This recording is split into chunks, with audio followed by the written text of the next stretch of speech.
Hi అండి. అందరికీ నమస్కారం. Welcome to my channel. ఈ వీడియోలో ఏపీ ఉద్యోగ పెన్షనర్లకు, ప్రభుత్వ ఉద్యోగులకు మూడో విడత డీఏ బకాయిలతో పాటుగా 3.67% డీఏ పెంపు ప్రకటన. దీనికి సంబంధించిన పూర్తి వివరాలైతే వీడియోలో తెలుసుకుందాం. వీడియోని ఎక్కడే కానీ స్కిప్ చేయకుండా ఎండ్ వరకు చూడండి. అప్పుడే ఇన్ఫర్మేషన్ పూర్తిగా అర్థమవుతుంది. అలాగే వీడియో చూస్తున్న ప్రతి ఒక్కరు వీడియోకైతే లైక్ చేయండి ఫ్రెండ్స్. ఈ వీడియోని తోటి ఉద్యోగ పెన్షన్ మిత్రులతో అయితే షేర్ చేయండి. కొత్తగా మన ఛానల్ చూస్తున్నవారు సబ్స్క్రైబ్ చేసుకోకుంటే వెంటనే మన ఛానల్‌ని అయితే సబ్స్క్రైబ్ చేసుకోండి. దీని ద్వారా నేను చేసే ప్రతి ఒక్క వీడియో మీ వరకు రీచ్ అవుతుంది. ఇక ఆలస్యం చేయకుండా వివరాల్లోకైతే వెళ్ళిపోదాము. ఫ్రెండ్స్ ఇక విషయానికొచ్చినట్లయితే ప్రస్తుతం మనకు 3 డీఏలైతే పెండింగ్‌లో ఉన్నాయని ప్రెజెంట్ మనకైతే ప్రకటించాల్సినటివి.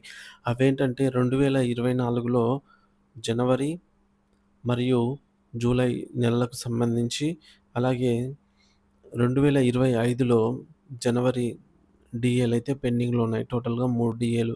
సో, కేంద్ర ప్రభుత్వం జనవరి డీఏను 4% గాను, తర్వాత జూలై డీఏను 3% గాను, జనవరి 2025 డీఏను 2% గాను ప్రకటన చేసిందనమాట.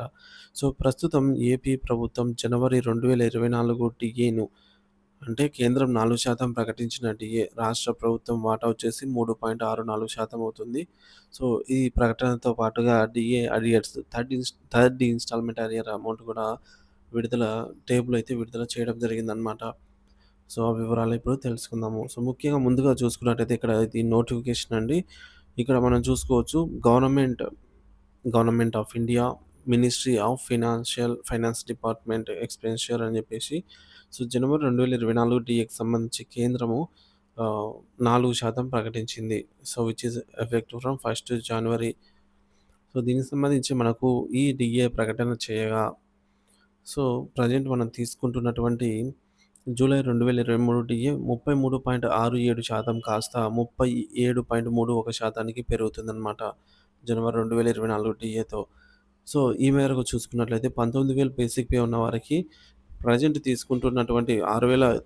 6,397 కాకుండా, సో, రూ. 7,089 రావటం జరుగుతుంది. అలాగే బేసిక్ పే రూ. 19,640 ఉన్న వారికి రూ. 7,328, బేసిక్ పే 20,280 ఉన్నవారికి రూ. 7,566, బేసిక్ పే 20,920 ఉన్నవారికి సో, రూ. 7,805. సో, ఈ విధంగా చూసుకోవచ్చు. డిఫరెన్స్ అయితే ఉంటుందన్నమాట.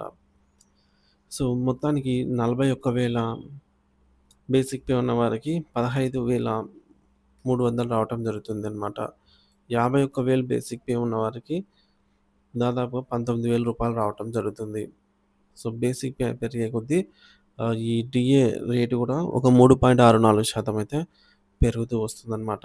సో, దీంతో పాటు కేంద్రము జూలై 2024 డీఏను కూడా ప్రకటించేసింది. సో, ఇక్కడ చూడొచ్చు 50% నుంచి 53% అంటే ఇక్కడ 3% ప్రకటించిందన్నమాట. సో, ఇది ఇక అట్లే పెండింగ్‌లో ఉంటుంది.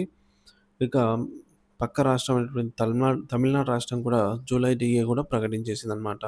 సో, అంటే కేంద్ర ప్రభుత్వము రా కొన్ని రాష్ట్ర ప్రభుత్వాలు ఆర్థికంగా కొద్దిగా స్థిరంగా ఉన్న రాష్ట్ర ప్రభుత్వాలు కూడా, అంటే తమిళనాడు, హర్యానా తదితర రాష్ట్రాలు కూడా వెంటనే ఉన్నాయన్నమాట. సో, పెరిగిన ధరలను ఆధారం చేసుకొని ఈ మేరకు ఉద్యోగులకు ఆర్థిక ఉపశమనం కలిగించేందుకు ఆయా రాష్ట్ర ప్రభుత్వాలు మరియు కేంద్ర ప్రభుత్వము ఈ విధంగా డీఏనైతే విడుదల చేస్తూ ఉంది.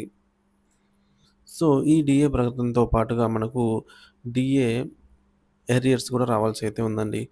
సో, ఇక్కడ చూసుకోవచ్చు డీఏ అరియర్స్ టేబుల్‌లో మనకు గత 2018 నుంచి ఇప్పటి వరకు దాదాపుగా 212 నెలలు, అంటే ఈ కొత్త డీఏను ఇంక్లూడ్ చేయకపోతే, సో, ఇంక్లూడ్ చేస్తే ఇంకా పెరుగుతుందనమాట. సో, ఈ ఈ విధంగా ఈ అమౌంటే దాదాపుగా ఒక్కొక్క వ్యక్తికి వారి బేసిక్‌ని బట్టి ఉద్యోగ పెన్షనర్‌కు 2,00,000 నుంచి 8,00,000 మధ్యలో కూడా బకాయి రూపంలో అయితే ప్రభుత్వం పెట్టేసింది. సో, ఇవి కూడా రావాల్సి అయితే ఉందన్నమాట. సో, మొత్తం ఇక్కడ ఒక జీవో చూడొచ్చు. జీవో ఎంఎస్ నంబర్ 28 ప్రకారంగా, సో, ప్రభుత్వము థర్డ్ ఇన్‌స్టాల్‌మెంట్ అమౌంట్ ఫిబ్రవరి 2025లోను, అలాగే జీవో ఎంఎస్ నంబర్ 30 ప్రకారంగా థర్డ్ ఇన్‌స్టాల్‌మెంట్ అమౌంట్ మార్చి 2025లోను చెల్లించాల్సి ఉంది. వీటి తాలూకా అరియర్స్ అమౌంటు వారి బేసిక్‌ని బట్టి ఎవరికి ఎంత అమౌంట్ ప్రభుత్వం చెల్లించాల్సిందనేది ఈ టేబుల్‌లో మనము చెక్ చేయవచ్చు. సో, టోటల్‌గా మనకు 27 మంత్స్‌కి సంబంధించి third instalment amount to be paid in February and March 2025. So, ఇక్కడ బేసిక్ పే 20,000 ఉన్నవారికి రూ. 6,552 అయితే చెల్లింపు చేయవలసి ఉంది. బేసిక్ పే 25,000 ఉన్నవారికి 8,300. అదేవిధంగా బేసిక్ పే 30,000 ఉన్నవారికి 9,800. బేసిక్ పే 40,000 ఉన్నవారికి 13,000. ఈ విధంగా బేసిక్ పే 50,000 ఉన్నవారికి రూ. 16,380. బేసిక్ పే 60,000 ఉన్నవారికి 19,700. బేసిక్ పే 70,000 ఉన్నవారికి 23,000. బేసిక్ పే 80,000 ఉన్నవారికి రూ. 26,208. బేసిక్ పే 9,000 ఉన్నవారికి 29,500. బేసిక్ పే రూ.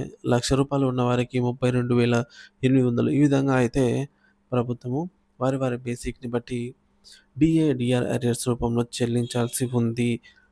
సో, కూటమి ప్రభుత్వం అధికారంలోకి వచ్చినప్పటి నుంచి ఇప్పటి వరకు డీఏ అరియర్స్ గురించి గానీ, అలాగే డీఏ ప్రకటన గురించి గానీ ఎటువంటి నిర్ణయము వెల్లడించలేదు.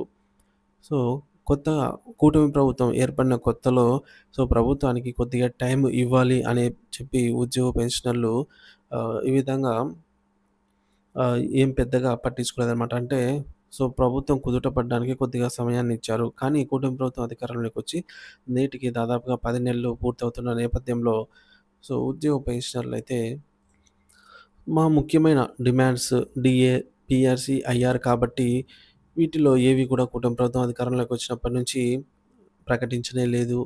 అలాగే కూటమి ప్రభుత్వం ఎన్నికల ముందు ప్రచారంలోనూ, ఎన్నికల మేనిఫెస్టోలోను కూడా మేము అధికారంలోకి వచ్చిన తర్వాత ఐఆర్ ప్రకటిస్తాము, డీఏ బకాయిలు చెల్లిస్తాము, డీఏ ప్రకటిస్తాము అని హామీ ఇచ్చిన నేపథ్యంలో ఈ మేరకు మేము కూటమి ప్రభుత్వాన్ని సెలెక్ట్ చేసుకోవడం జరిగింది. కాబట్టి కూటమి ప్రభుత్వాన్ని గంపగుత్తుగా ఓట్లేసి గెలిపించుకున్నాము. మా యొక్క న్యాయమైన డిమాండ్‌లు నెరవేరుతాయనైతే ఆశించాము. కానీ ఇంతవరకు ఎటువంటి అధికారిక ప్రకటన డీఏ, డీఆర్ అరియర్స్ గురించి గానీ, డీఏ ప్రకటన గురించి గానీ ఆహ్, ప్రభుత్వము చేయని నేపథ్యంలో ఉద్యోగ పెన్షనర్లు ఇప్పుడైతే ఆందోళన చేపట్టారనమాట. ఏప్రిల్ 3వ తేదీ నుంచి ఈ ఆందోళన కార్యక్రమం అనేది మొదలైంది.